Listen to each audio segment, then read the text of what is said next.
ഏറെ സന്തോഷത്തോടെയാണ് നമ്മളിവിടെ എല്ലാവരും ഒരുമിച്ചിരിക്കുന്നത്. ഏറെ ഉണ്ട് നമുക്ക് ഓരോരുത്തർക്കും പറയാൻ. ഞാൻ കുർബാന മധ്യേയും സംസാരിച്ചതുകൊണ്ട് വളരെ ചുരുങ്ങിയ വാക്കുകൾ അവസാനിപ്പിക്കാനായിട്ടാണ് ആഗ്രഹിക്കുക. സമയം 12 മണിയുമായിട്ടുണ്ട്.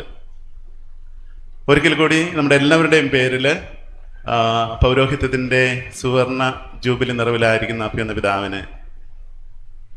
പിതാവിനെ കുറിച്ച് ഇവിടെ സൂചിപ്പിക്കൂട്ടി ഇനി ഒത്തിരി പേര് കാര്യങ്ങൾ പറയാനുണ്ട്. ഈ യോഗം തുടങ്ങിയപ്പോൾ തന്നെ പറഞ്ഞു, ഇവിടെ 3 കുടുംബങ്ങളുടെ ഒരുമിച്ചുള്ള വരവാണ്. അത് ഇലവനാൽ കുടുംബത്തിൻ്റെയും ഒപ്പം സോഫിയ ഇടവക എന്ന കുടുംബത്തിൻ്റെയും ദിവ്യകാരുണ്യ മിഷണറി സമൂഹം എന്ന കുടുംബത്തിൻ്റെയും ഒരു കൂടിവരവാണ് ഇത് എന്ന് സക്രിയാസ് സൂചിപ്പിച്ചു.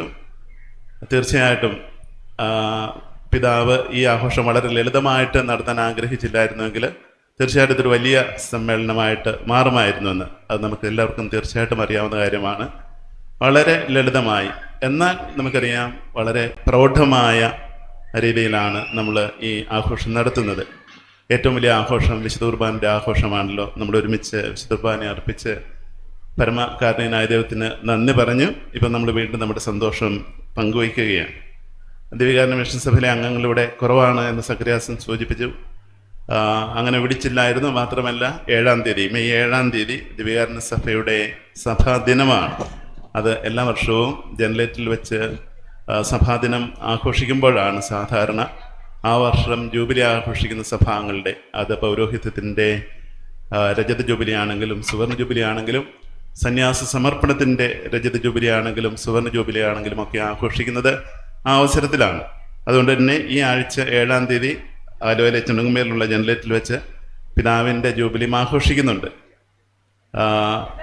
ഒരു പക്ഷേ എനിക്ക് അതിൽ പങ്കെടുക്കാനായിട്ട് സാധിക്കില്ലാത്തത് കൊണ്ട് തന്നെയാണ് ഞാനിവിടെ എങ്ങനെയാണെങ്കിലും വരും എന്ന് ഉറച്ചിരുന്നത്. തീർച്ചയായിട്ടും സക്രിയാസിന് എന്നെ 5-6 മാസം മുൻപ് വിളിച്ചിരുന്നതുമാണ്.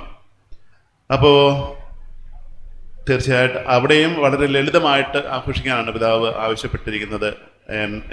ദിവ്യകാരുണ്യ സഭയുടെ ജനറേറ്ററിൽ വെച്ച് സാധാരണ എല്ലാ വൈദികരുടെയും ആഘോഷിക്കുന്ന പോലുള്ള ആഘോഷം മാത്രം മതി, പുറത്തുനിന്ന് ആരും വിളിക്കേണ്ടെന്ന് പിതാവ് അവിടെയും കർശനമായിട്ട് പറഞ്ഞിട്ടുണ്ട്. അത് പിതാവിൻ്റെ വ്യക്തിത്വത്തിലേക്കുള്ള ഒരു സൂചനയുമാണ് നമുക്കറിയാം. ഞാൻ കുർബാന മധ്യേ സൂചിപ്പിച്ചു അഭിമന്യ ഫ്രാൻസിസ് പിതാവിൻ്റെ ജീവിത ലാളിത്യം, പിതാവ് എങ്ങനെ എത്ര പ്രിയമായിട്ട് അന്ന് നസറത്തിലെ ഈശോ മിശിഹ സാധാരണ മനുഷ്യരോട് ഇടപെട്ടതുപോലെ എത്ര പ്രിയമായിട്ട് എത്ര സ്വതന്ത്രമായിട്ട് മാർപ്പാപ്പ സ്ഥാനത്തിൻ്റെ അലങ്കാരങ്ങളൊന്നും കൂടാതെ ഒരു സാധാരണ വൈദ്യനെ പോലെ അല്ലെങ്കിൽ മനുഷ്യരെ പോലെ ഒരു സഹോദരനെ പോലെ എങ്ങനെ ഇടപെട്ടുവെന്ന് തീർച്ചയായിട്ടും പരിശുദ്ധ പിതാവ് അങ്ങനെ ചെയ്യുമ്പോൾ അത് ലോകം മുഴുവനും നോട്ട് ചെയ്യപ്പെടുമെന്ന് നമുക്കറിയാം. എന്നാൽ ഒരുപക്ഷെ അത്രമാത്രം പബ്ലിസിറ്റി കിട്ടില്ല എങ്കിൽ തന്നെ നമുക്കറിയാം ചില വ്യക്തിത്വങ്ങളെ നമ്മൾ അടുത്തറിയുമ്പോൾ, തോമസ് ഇലവനാൽ പിതാവിനെ നമ്മൾ അടുത്തറിയുമ്പോൾ പരിശുദ്ധയിൽ വിളങ്ങിയിരുന്ന അല്ലെ ഈശോ മിശിഹായിൽ വിളങ്ങിയിരുന്ന ആ ഒത്തിരി നല്ല ഗുണങ്ങൾ, പ്രത്യേകിച്ച് ലാളിത്യത്തിൻ്റെ, എളിമയുടെ, വിനയത്തിൻ്റെ, എല്ലാവരെയും വളരെ ഊഷ്മളമായ പുഞ്ചിരിയോടെ സ്വീകരിക്കുന്ന, ഹൃദയത്തോട് ചേർത്ത് നിർത്തുന്ന ആ ഭാവം ഏറെയുണ്ട് നമുക്കറിയാം. ഏറെ ഉണ്ട് അത് വായിച്ച് എടുക്കാനായിട്ട്. തോമസ് അക്വിനാസ് അത് പിന്നീട് ഫുൾട്ടൻ ജഷീനുമൊക്കെ പറഞ്ഞു വെച്ചിട്ടുണ്ട്. What you are is God's gift to you, but what you become is your gift to God. What you are is God's gift, what you become is your gift to God. ഞാൻ കുർബാനയുടെ മധ്യേ John Paul രണ്ടാമൻ മാർപ്പാപ്പായുടെ ആശയം പറഞ്ഞു, പൗരോഹിത്യം എന്ന് പറയുന്നത് ഒരു ദാനമാണ് ഒരേ സമയം, ഒപ്പം തന്നെ അതൊരു രഹസ്യവുമാണ്. It's a gift and a mystery. അതിൻ്റെ മറ്റൊരു ഭാഷ്യമാണ് ഇതെന്ന് എനിക്ക് തോന്നുന്നു. നമ്മളെന്തായിരിക്കുന്നോ അത് ദൈവത്തിൻ്റെ കൃപയാണ്. പൗലോസ്ലീഹ തന്നെ പറയുന്നതാണല്ലോ, ദൈവത്തിൻ്റെ കൃപയാണ്, ദൈവത്തിൻ്റെ ദാനമാണ്. പക്ഷെ നമ്മളെന്തായിത്തീരുന്നോ ദൈവത്തിൻ്റെ കൃപകളോടും ദാനങ്ങളോടും ചേർന്ന് സഹകരിച്ചുകൊണ്ട് നമ്മളെന്തായിത്തീരുന്നോ അത് നമ്മൾ ദൈവത്തിന് കൊടുക്കുന്ന വലിയ സമ്മാനമാണ്. താലന്തുകളും മേലൊക്കെ നമ്മളത് കാണുന്നതാണ്. അപ്പോൾ ദൈവം ഒത്തിരി കൃപ അഭിമന്യ പിതാവിൽ നിറച്ചിട്ടുണ്ടെന്ന് നമുക്കറിയാം.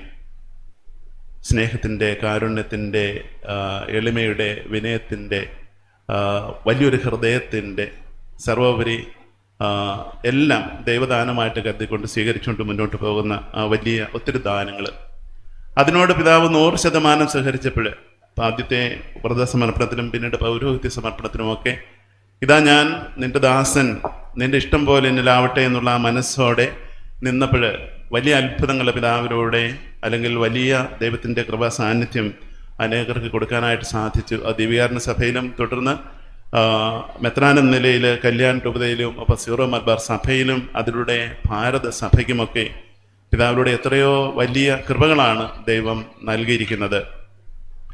ഞാൻ സൂചിപ്പിച്ചു, പിതാവിനോട് ഇടപെടുന്ന എല്ലാവർക്കും അറിയാം, വളരെ ജെന്റിലായിട്ടാണ് പിതാവ് ഇടപെടുന്നത്, വളരെ സുസ്മേരവതനായ ജെന്റിലായിട്ട്.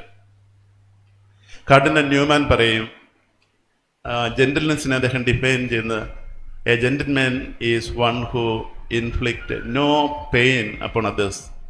A person who does not inflict any pain on others is a gentleman.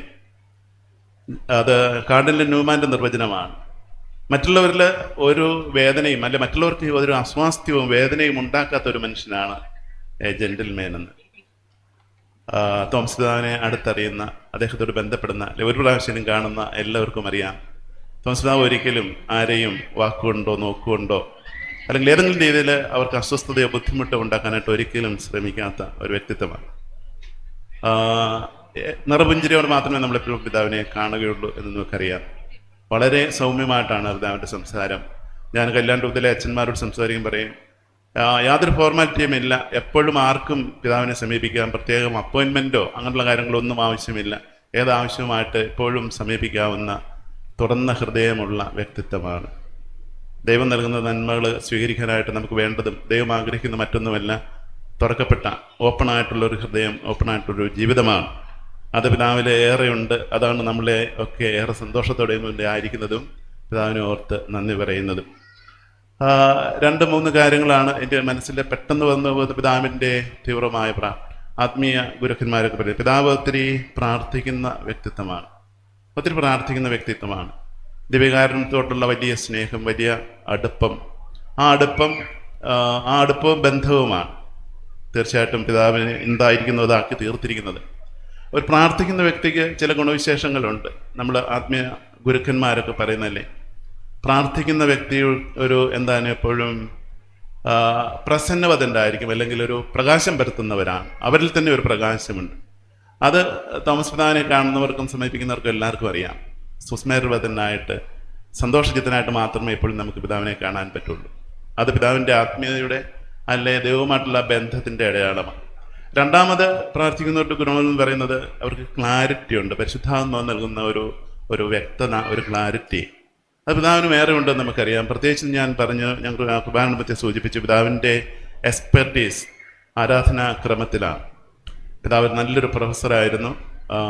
Aluva സെമിനാരിയിലും മറ്റനേക സെമിനാരികളിലും ദൈവശാസ്ത്ര വിദ്യാർത്ഥികളെ ആരാധനാക്രമ ക്ലാസ്സുകളിലെടുത്തിരുന്ന, ഒപ്പം തന്നെ മറ്റ് സമൂഹങ്ങൾക്കും എടുത്തിരുന്ന നലം തികഞ്ഞ ഒരു അധ്യാപകനാണ് പിതാവ്. പിതാവിൻ്റെ എഴുത്തുകളെക്കുറിച്ചും സൂചിപ്പിച്ചിരുന്നു. ഒപ്പം തന്നെ സിനഡിലൊക്കെ പങ്കെടുക്കുമ്പോഴും നമുക്കറിയാം, ആരാധനക്രമകരമായ കാര്യങ്ങൾ വരുമ്പോൾ എല്ലാ കാര്യങ്ങളെക്കുറിച്ചും വളരെ കൃത്യമായിട്ടുള്ള മറുപടി നൽകാനായിട്ട്, കൃത്യമായിട്ടുള്ള എക്സ്പ്ലനേഷൻ നൽകാൻ വളരെ ക്ലാരിറ്റിയുള്ള തോട്ട്. അത് തീർച്ചയായിട്ടും പ്രാർത്ഥിക്കുന്ന ദൈവത്തോട് ബന്ധപ്പെടുന്ന ഒരു മനുഷ്യൻ്റെ മറ്റൊരു തെളിവാണ് ക്ലാരിറ്റി ഓഫ് തോട്ട്. അത് പരിശുദ്ധാത്മാവ് നൽകുന്നതാണ്. മൂന്നാമത് ഒരു ഗുണം ഖറേജാണ്, ധൈര്യമാണ്. അതും പരിശുദ്ധാത്മാവ് നൽകുന്നതാണ്.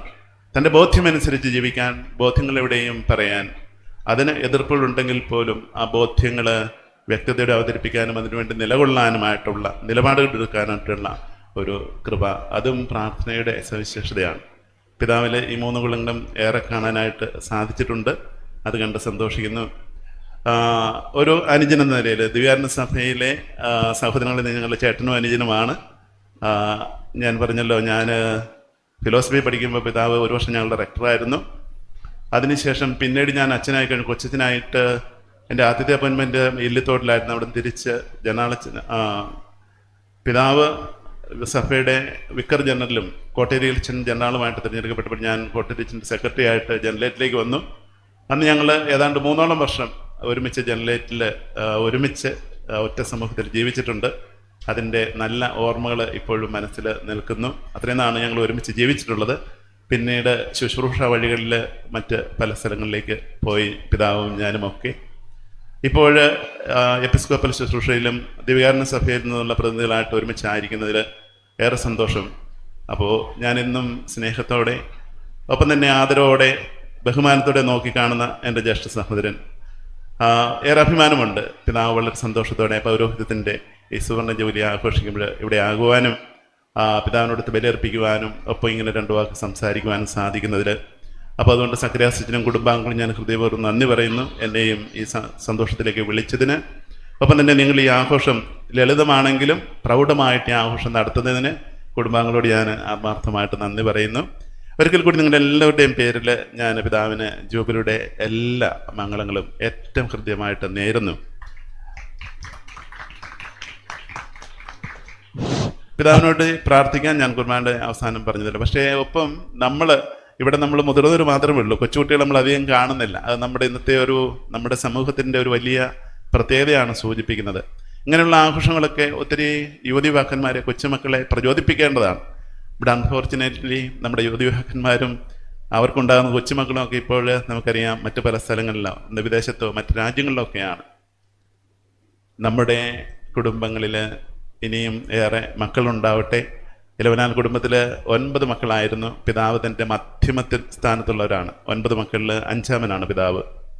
ആ 5 മക്കളിൽ നിന്ന് 2 പേര് പൗരോഹിത്യത്തിലേക്കും 2 പേര് സന്യാസ സമർപ്പണത്തിലേക്കും പോയി എന്ന് നമുക്കറിയാം. നമ്മുടെ കുടുംബങ്ങളിൽ നമ്മുടെ സഭയ്ക്ക് നേതൃത്വ ശുശ്രൂഷയിൽ ഇന്നും വൈദികരെയും സന്യസ്തരെയും ആവശ്യമുണ്ട്, എന്നും ആവശ്യമുണ്ട്. കുടുംബങ്ങളിൽ മക്കളുണ്ടെങ്കിൽ മാത്രമേ ദൈവത്തിന് പോലും എന്തെങ്കിലും ചെയ്യാൻ പറ്റൂ, ദൈവം വിളിക്കാൻ പറ്റൂ, പരിശുദ്ധാത്മാവിന് പ്രവർത്തിക്കാൻ പറ്റുകയുള്ളൂ. നമ്മുടെ കുടുംബങ്ങൾ, നമ്മുടെ മാതാപിതാക്കന്മാർ, നമ്മുടെ യുവതിവാക്കന്മാർ സഭയെക്കുറിച്ചും സഭയുടെ ഭാവിയെക്കുറിച്ചുമുള്ള ഒരു കൺസേൺ ഉണ്ടാകട്ടെ എന്ന് മാത്രം ഞാൻ ആഗ്രഹിക്കുന്നു, ആശംസിക്കുന്നു. ഒരിക്കൽ കൂടി പിതാവിന് ജൂബിലിയുടെ മംഗളങ്ങൾ നേർന്നുകൊണ്ട് നിങ്ങൾക്ക് എല്ലാവർക്കും നല്ല സന്തോഷകരമായ സമയം നേർന്നുകൊണ്ട് ഞാൻ നിർത്തുന്നു. ദൈവം നമ്മളെല്ലാവരെയും അനുഗ്രഹിക്കുന്നു.